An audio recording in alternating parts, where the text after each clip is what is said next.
দিন পর শহর থেকে এক পরিবার এই গ্রামে থাকতে আসে।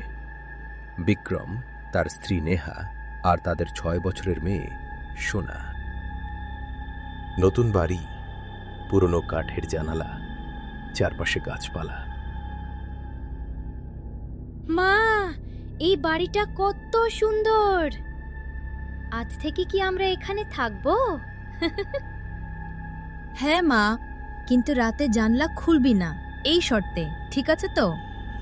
একটা অদ্ভুত ভয় ছিল। কেন শোনা, রাত্রেবেলা জানলা খুলতে পারবে না? এর মধ্যে কি কিছু রহস্য আছে যেটা আমরা জানি না? দেবীপুর। দিনে সব কিছু স্বাভাবিক, কিন্তু রাত নামলেই এই গ্রাম যেন অন্য এক জায়গায় পরিণত হয়।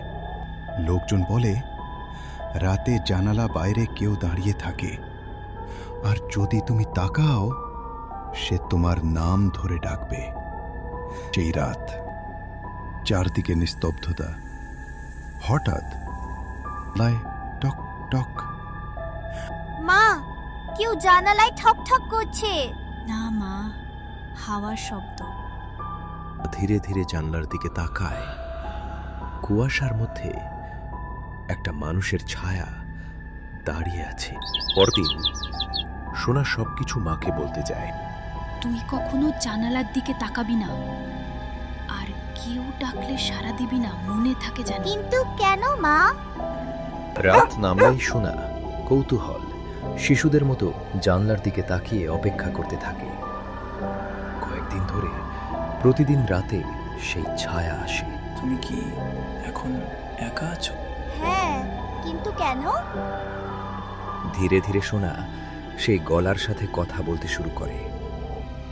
রাকিব গ্রামের এক বৃদ্ধার কাছ থেকে শোনে, ওই বাড়ির আগের যে মালিক থাকতো, তার ছেলে সারা দিন জানলা কাছে বসে খেলা, কিন্তু হঠাৎ করে একদিন সে হারিয়ে যায়। তাকে আর খুঁজে পাওয়া যায় না। আর কি হয়েছিল সেটা এখনো ধোঁয়াশা। তারপর কি হলো? তারপর সবাই বলে এখনো জানলার বাইরে দাঁড়াকে। সোনা, আজ দরজা খুলে বাইরে আসো। আজকে আমরা দুজন মিলে একসঙ্গে খেলা করব। কিন্তু মা যে রাগ করবে। আমি আজকে তোমাকে নতুন একটা জায়গায় খেলতে নিয়ে যাব। সোনা ধীরে ধীরে দরজার দিকে হাঁটে। ঠিক তখন মিনা দেখে সোনা দরজা খুলছে। তুই এত রাত্রে কোথায় যাচ্ছিস? থামো। দরজার বাইরে কেউ নেই। জানালার কাছে দাঁড়িয়ে একটা ছায়া, তার মুখ দেখা যাচ্ছে, চোখ ফাঁকা। মিনা হঠাৎ বুঝতে পারে এই ছায়া একটা হারিয়ে যাওয়া আত্মা, যে নতুন কাউকে নিজের জায়গায় নিতে। আমার মেয়েকে ছেড়ে দাও। কিন্তু আমি একা। পরদিন সকাল, সব শান্ত, কিন্তু সোনার আগের মতো নেই। কিছু জানলা শুধু আলো ঢোকার জন্য নয়, কিছু জানলা অন্য এক দুনিয়ার দরজা।